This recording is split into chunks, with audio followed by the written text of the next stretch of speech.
is independent of kinetic friction is independent of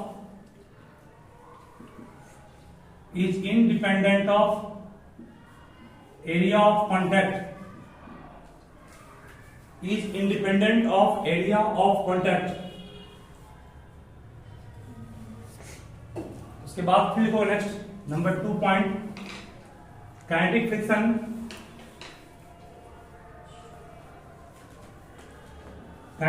friction opposes relative motion.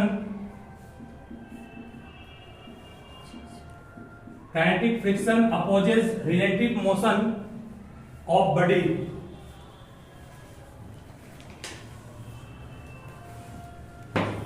तीसरा है kinetic friction does not depends on velocity, means body के velocity पर भी depend ये नहीं करता है। और चौथा और आखिरी है kinetic friction is directly proportional to kinetic friction is directly proportional to the normal reaction, जिसको हम लोग दैट इज करके लिखेंगे एफ के is directly proportional to R. पढ़े हो कि ये सिंबल हटता है तो आता है कांस्टेंट, उस कांस्टेंट को म्यू के कह रहे हैं। वेयर व्हाट इज म्यू के? म्यू के is called coefficient of kinetic friction. ठीक है, जिस म्यू के का यूनिट नहीं होगा, म्यू के का फॉर्मूला एफ के बाय क्या बनेगा? आर कल की तरफ।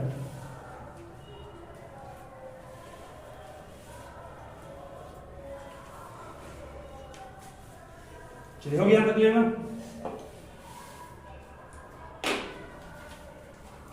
नोट करके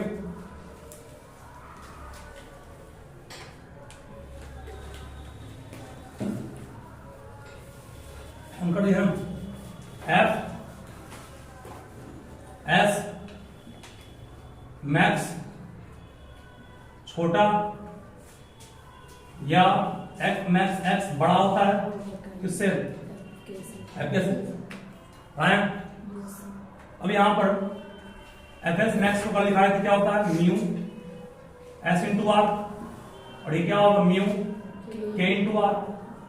आर कट गया तो बचा mu S is more than mu के, मीन्स म्यू एस और म्यू के का रेशियो जो होगा वो हमेशा एक से क्या होगा? बड़ा होगा। ठीक है, नहीं होगा? आर कट गया, ये आप लोग है ना काइनेटिक फ्रिक्शन का मान हमेशा कम होता है किससे? स्टैटिक से। तो इसका बोले इसका हम लोग लॉस, इसके लॉस लिया है, इसके लॉस लिया है। आर कट गया, ये पार्ट आया, नीचे करेंगे 1 बचेगा, that means mu S by mu के क्या होगा? एक से बड़ा होगा हमेशा। जब भी किसी क्वेश्चन में आपके पास दो कोएफिशिएंट दिया हुआ है तो कौन कोएफिशिएंट किसका पहचान लोगे आराम से। चलिए स्टार्ट करते हैं आगे। फिर हो गया? देखो नेक्स्ट आगे पर बनाओगे angle of friction. Angle of friction next topic you have to form angle of friction. On है वीडियो ना? चलो देखो, it is the angle between it is the angle between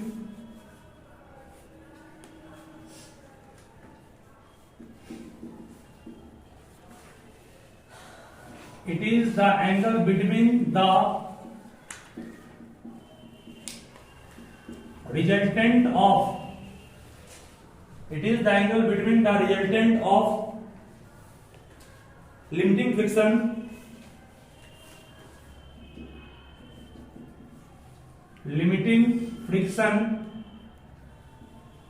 and normal reaction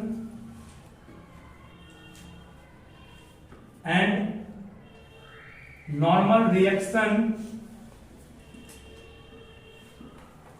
with normal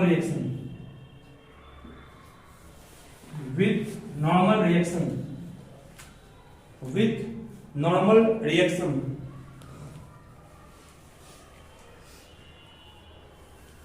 समझोगे मतलब क्या इसका होगा? बहुत सिंपल है, ध्यान रखो। शुरू कर रहे हैं बात नहीं, ये बड़ी आपके पास है। अभी हम लोग डिस्कस किस पे कर रहे हैं? एंगल ऑफ फ्रिक्शन पर। एंगल ऑफ फ्रिक्शन क्या है? ये बडी है, इस बडी पर तुमने लगाया फोर्स, सपोज करो F इधर की ओर, ये कौन फोर्स है? इस फोर्स को कह रहे हैं अप्लाइड फोर्स, ठीक है। तो इसका अप्लाइड फोर्स इधर है, तो इधर इस सब क्या होगा? इस तरफ होगा फ्रिक्शन। कौन फ्रिक्शन? Static friction. अगर बडी मूव नहीं किया तो, बडी मूव करने को है तभी आएगा लिमिटिंग फ्रिक्शन ना। बडी मूव करने को है तभी आएगा लिमिटिंग फ्रिक्शन। ये लिमिटिंग फ्रिक्शन को कहते हैं एफ एस। सही है। ये वेट काम किया नीचे, ये बॉडी का वेट हो गया ना, ऊपर काम करेगा इसका नॉर्मल रिएक्शन। नॉर्मल रिएक्शन को दिखाएंगे किससे? कैपिटल आर से। This is normal reaction. ये आपका नॉर्मल रिएक्शन हो गया जिसको हम लोग दिखाए हैं कैपिटल आर से। दिस इज नॉर्मल रिएक्शन, ठीक है। चलो, अब नॉर्मल रिएक्शन आर हो गया जो बैलेंस करता है वेट को, ये बैलेंस करता है किसको? स्टैटिक फ्रिक्शन को। डिफाइन क्या हो गया? Angle between resultant of limiting friction and normal reaction with normal reaction. Limiting friction, normal reaction का रिजल्टेंट कहोगे सर ये होगा बीच से। बीचों बीच नहीं कहेंगे, बीचों बीच तब कहते हैं जब ये दोनों का वैल्यू सेम हो। नहीं पढ़े?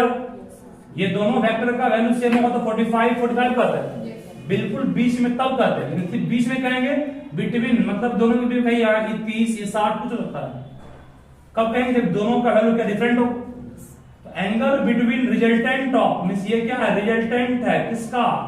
लिमिटिंग फ्रिक्शन और नॉर्मल रिएक्शन का, मेड विथ नॉर्मल रिएक्शन। ये एंगल हो गया ना, नॉर्मल रिएक्शन और दोनों के रिजल्टेंट के बीच जो एंगल बना उसी एंगल को एंगल ऑफ फ्रिक्शन कहेंगे, दिखाएंगे थीटा से। तो दिक्कत अब यहां पर थोड़ा ध्यान दो, अगर मैं इसे कंप्लीट करूं तो कहोगे सर एक ट्रायंगल बन गया, राइट ट्रायंगल बना, ये नॉर्मल रिएक्शन है। तो कहोगे sir clearly theta is what? Theta is said to be angle of friction. जहां पर आप चाहें तो tan थीटा को लिख सकते हैं कितना? tan थीटा को कहोगे, मान लो फिगर में O मान रहे हैं इसको हम, नॉर्मल आर आपके पास है, ये A है और ये B है। बोलो अब ध्यान से, ये क्या बन गया? पैरेललोग्राम बन गया। पैरेललोग्राम का अपोजिट साइड सेम होता है सेम ही। इसका मतलब जो दिशा इसका वही दिशा इसका होगा, जो लेंथ इसका वही लेंथ इसका होगा। तो parallelogram law of vector addition से यूज नहीं कर रहे हैं फिलहाल, ये इसके इक्वल होगा ना। इसका मतलब आप कहोगे AB बाय कितना? OA कहोगे। tan थीटा को AB by OA, tan theta को AB बाय OA। AB क्या है? AB कहोगे सर AB इक्वल है स्टैटिक फ्रिक्शन के मैग्नीट्यूड के इक्वल है। दैट मींस AB को FS मैक्स कहोगे by what is OA? OA normal reaction, इसको R कहोगे। अभी जस्ट हमने कल प्रूफ किए थे FS max bye R। FS max bye R को ही कहते हैं हम लोग म्यू S, नहीं कहते हैं। इसका मतलब हम लोग कहेंगे कि what is the angle of friction? Angle of friction is the tan inverse coefficient of static friction. नहीं मींस कह सकते हैं angle of friction is defined as the tan inverse of static coefficient of static friction. कैसे proof करना आ गया ना। तो एंगल ऑफ फ्रिक्शन क्या है? पहले angle between resultant of what? Static friction. कौन सा स्टैटिक? मैक्सिमम स्टैटिक फ्रिक्शन, जिसको कहते हैं क्या हम लोग? Kinetic limit. Angle between resultant of limiting friction and normal reaction. मतलब क्या हो गया? पहले रिजल्टेंट निकालना है किसका? रिजल्टेंट निकालना है दो क्वांटिटी का, एक ये और एक ये। इसका रिजल्टेंट कौन है? ये है। अब इसका जो आया ये वैल्यू, ये और ये के बीच जो बनेगा angle, that is called angle of friction. ठीक है, हो गया। अब इसका मान क्या होगा, डिफाइन था ये, तो मान क्या होगा, तो कहोगे tan theta equal to AB by OA। AB किसके इक्वल है, इसके इक्वल है। और ये क्या है, आपका लिमिटिंग फ्रिक्शन है Fs मैक्स। और ये क्या है, नॉर्मल फ्रिक्शन R डिवाइड किए, जो फॉर्मूला बना पीछे वाले टॉपिक से ये बना। और ये क्या आपका है, mu S coefficient of displacement. समझ आ गया ना, लिखिए बस इसको video clearly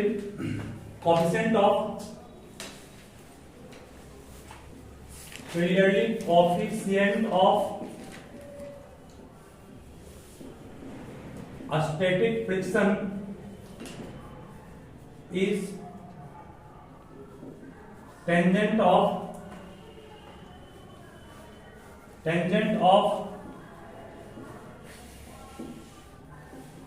angle of friction. यहां से स्पष्ट मालूम चल रहा है कि कोएफिशिएंट ऑफ स्टैटिक फ्रिक्शन किसके इक्वल है, tangent of angle of friction. नहीं,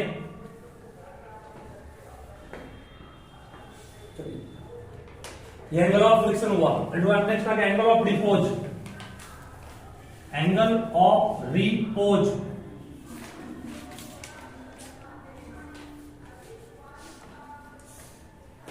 next topic you have to form angle of repose।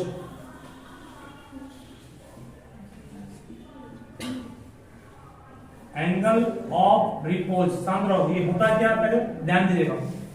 Angle of repose को समझाने के पहले थोड़ा सा ध्यान देना क्या बोल रहे हैं, होना नहीं। देखिए तुम्हारे पास मान लो एक सरफेस है और एक इंक्लाइन प्लेन है, ये इंक्लाइन प्लेन है, बॉडी अभी यहां पर मान रखा हुआ है, बॉडी यहां पर रखा हुआ है, ठीक है। इस एंगल ऑफ इंक्लिनेशन पर यह एंगल है इसका इंक्लाइंड प्लेन का फ्रंट के साथ। मान लो जमीन है और ये इंक्लाइंड प्लेन है, आगे कहते हैं बड़ी अभी स्लाइड नहीं कर रहा हूं तो गिर ले रहा है। थोड़ा सा इसको और ऊपर करेंगे तो बड़ी गया नहीं, और ऊपर की मतलब मान लिया जाए ऐसे आपके पास दो बॉडी है, ये मान लो तुम्हारे पास एक सरफेस है, ये इंक्लाइंड प्लेन है, ठीक है। बॉडी यहां मान लो कुछ रख दी है, ये बॉडी तुम्हारे पास है। अभी बॉडी आपका गिरा नहीं गिरा, मान लो बॉडी अभी स्थिर है तो स्लाइड नहीं कर रहा है, ऊपर करेंगे अभी स्लाइड नहीं किया, और ऊपर किए स्लाइड नहीं किया, अब यहां किए तो बॉडी जस्ट स्लाइड करना शुरू कर गया। नहीं देखोगे, बॉडी जब स्लाइड करना शुरू कर गया तो जिस एंगल ऑफ इंक्लिनेशन पर, जिस एंगल ऑफ इंक्लिनेशन, तो इसको बढ़ाएंगे, जैसे बढ़ाएंगे वैसे बॉडी गिरना शुरू होगा ना। जिस एंगल ऑफ इंक्लिनेशन पर बॉडी स्लाइड मींस फिसलना शुरू कर दे, उसी एंगल ऑफ इंक्लिनेशन को कहते हैं एंगल ऑफ रिपोज, ठीक है। मतलब बॉडी अभी स्लाइड नहीं कर रहा है, एंगल मान लो फाई है, बढ़ा रहे हैं इसको, मतलब इस एंगल मान लो इसको हम लोग प्लेन को और ऊपर किए तो फाई बढ़ गया ना। फाई जिस एंगल ऑफ इंक्लिनेशन पर या फाई पर body just about to slide, body शुरू हुआ है चलना, उसी एंगल ऑफ इंक्लिनेशन को कहते हैं कि एंगल ऑफ रिपोज, ठीक है। एंगल ऑफ रिपोज में हमारा क्या है, जिस एंगल ऑफ इंक्लिनेशन पर बॉडी स्लाइड करना शुरू कर जाए, मतलब मोशन में आना शुरू कर जाए इंक्लाइन प्लेन पर, उसी एंगल ऑफ इंक्लिनेशन को कहते हैं हम लोग एंगल ऑफ रिपोज। ठीक है, डिफाइन इसका the angle, the minimum angle, the minimum angle that an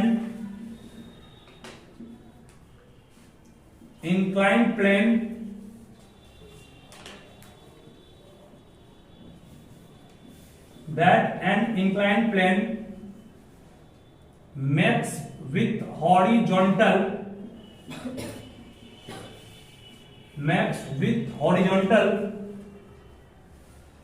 when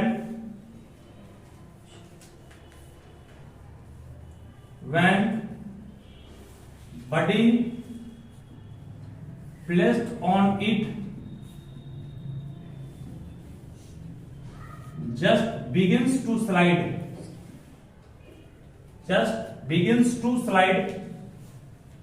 is called angle of repose.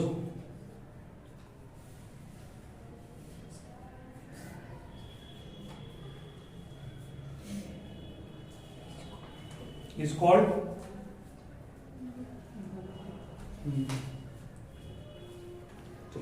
Read हो गया, ध्यान देना, बस प्रूफ है तो आपके सामने ध्यान देना, ठीक है।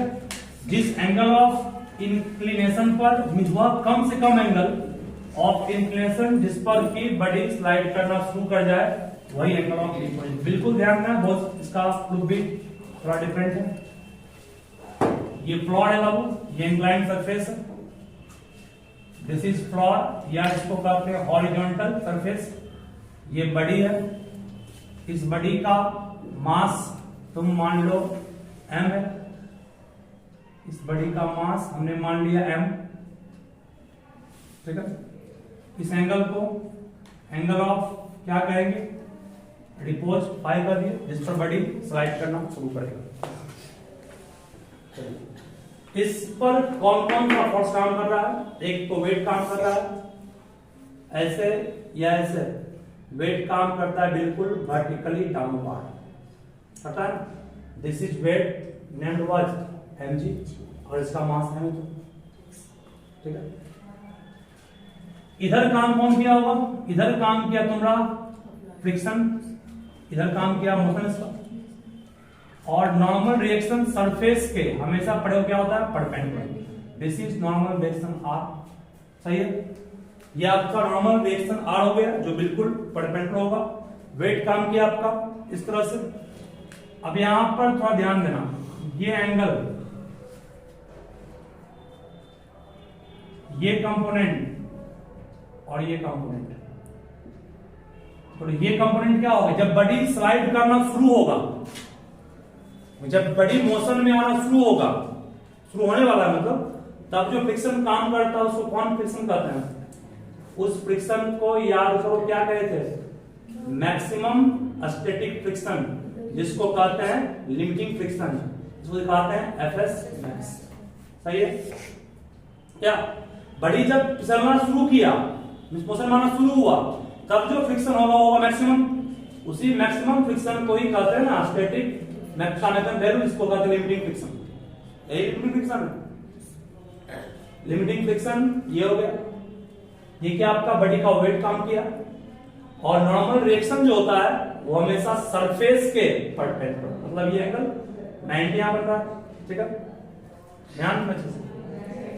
अगर थोड़ा ध्यान दोगे तो बोलो what does this angle name, इस एंगल का मान कितना होगा, इसको थोड़ा समझने में पड़ना आप लोगों का, अलग से फिगर ड्रॉ करना समझेगा। ये ऐसे हम, ये एंगल 5 दिया हुआ, ये बॉडी है, मान लो पॉइंट साइज का बॉडी है, वेट कहां काम किया, वेट काम किया नीचे, काम किया नीचे, वेट नीचे काम किया, इसको बात यहां तक कर लिया मत, वेट नीचे काम किया, ये काम वेट कौन काम किया, नॉर्मल रिएक्शन, इधर कौन काम किया बाबू, इधर काम किया एफ एस मैक्स, इधर काम किया उसका मोशन। ये आपका है नॉर्मल रिएक्शन, मतलब इसको दो कंपोनेंट में तोड़ दिए, एक इधर एक इधर। पहले मेरा काम है ये एंगल निकालना, ध्यान दो, ये 90 है, ये पूरा भी 90 है, ई 90 और ई भी 90 है। जब ई 90 और थीटा, यहां थीटा नहीं फाई, तो इस एंगल का मान कितना होगा, यहां से तक का 90, ये पूरा है, ये पूरा 90 है, ये कितना होगा, ये होगा 90 माइनस फाइव होगा, इसको x मान लेते हैं। ये पूरा भी कितना 90 है, that means 90 minus 5 equal to x का, 90 माइनस 5 प्लस x इक्वल 90 का, ये 90 माइनस 5 और ये x, ये पूरा 90 हो गया ना, यहां से 90 90 कट गया, x इक्वल टू क्या आ गया 5, इसका मतलब ये एंगल कितना होगा, तो दिक्कत नहीं है। एंगल ऑफ रिपोज सिर्फ यही नहीं बन रहा है, बल्कि यहां ही बन रहा है, क्या प्रॉब्लम है क्या, ठीक है सर। तो बोलो ये कंपोनेंट कितना हो गया, ये कंपोनेंट mg cos फाई का होगा, वेट का एक कंपोनेंट cos फाई, और ये कंपोनेंट क्या हो गया mg sin फाई, इस कंपोनेंट को बैलेंस ये करेगा और इसको बैलेंस कौन आर करेगा। तो कहेंगे since weight is balance by, ध्यान रखना अभी, weight since normal reaction is balanced by mg cos phi and Fs max is balanced by mg sin phi, that is हम लोग कहेंगे कि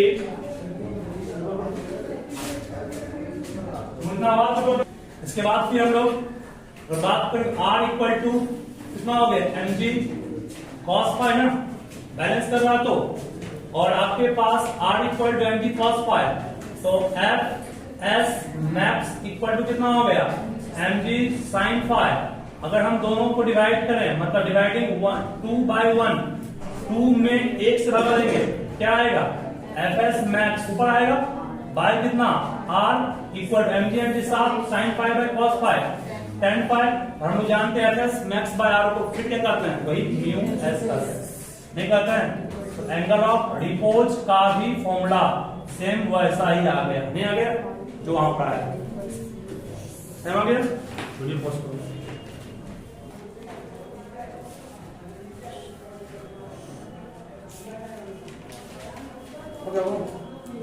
तो clearly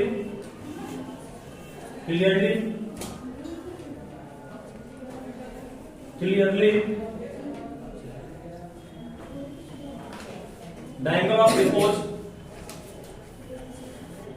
clearly the angle of repose equal to angle of friction, clearly angle of repose equal to angle of friction, क्योंकि mu s equal to कितना आ गया tan phi आया और म्यूएस इक्वल टू कितना आया tan थीटा आया, सही है। एंगल ऑफ फ्रिक्शन तुमको निकालना है तो एंगल ऑफ रिपोज को इक्वल कर सकते हो, उसके क्वेश्चन बन जाएगा, ठीक है ना। चलिए आगे बढ़ते हैं, देखो आगे नेक्स्ट फिर sliding types of kinetic friction, types of kinetic friction, types of kinetic friction. मेरे को पहला स्लाइडिंग फ्रिक्शन, पहला है स्लाइडिंग फ्रिक्शन और दूसरा है रोलिंग फ्रिक्शन। पहला है स्लाइडिंग फ्रिक्शन और दूसरा है rolling friction.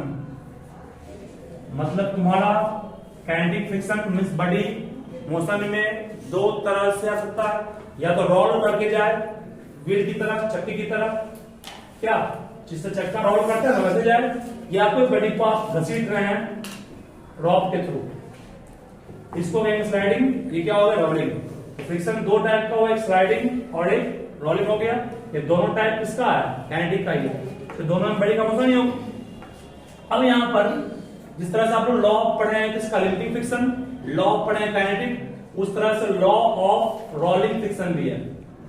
Law of rolling friction कहता है, चूंकि काइनेटिक देखोगे यहाँ पे, आप काइनेटिक वाले का जो लॉ था उसी से स्लाइडिंग वाला काम कर जाएगा, लेकिन रोलिंग वाले का लॉ अलग रहा होगा। और आप एक बात जान लोगे, रोलिंग फ्रिक्शन और स्लाइडिंग फ्रिक्शन, रोलिंग फ्रिक्शन और स्लाइडिंग फ्रिक्शन में कम कौन होता है, रोलिंग कम होता है। तब तो गाड़ी वगैरह में चक्का यूज करते हैं, तभी फ्रिक्शन कम हो तो गाड़ी ज्यादा फास्ट मूव कर सकती है। एक देखते हो ट्रॉली को, ट्रॉली में चक्का यूज क्यों करते हैं, ट्रॉली को घसीट कर जाना ज्यादा आपका उसमें वर्क करना पड़ेगा, इसके अपेक्षा रोल करने की अपेक्षा, इससे रोलिंग फ्रिक्शन हमेशा कम होता है स्लाइडिंग फ्रिक्शन से। तो यहाँ जिस तरह लॉ पढ़ाए थे वो काइनेटिक फ्रिक्शन, वैसे ही लॉ रोलिंग फ्रिक्शन है, जिसमें कहता है कि rolling friction is directly proportional to normal reaction, सब में यही होगा।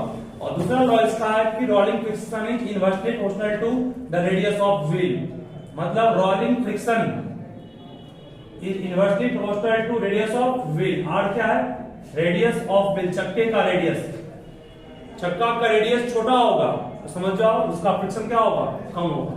जितना स्मॉल चक्का उतना फ्रिक्शन कम होगा, चक्का जितना बड़ा होगा उसका फ्रिक्शन उतना ही क्या होगा, ज्यादा होगा। रेडियस के इनवर्सली कौन है, रोलिंग फ्रिक्शन।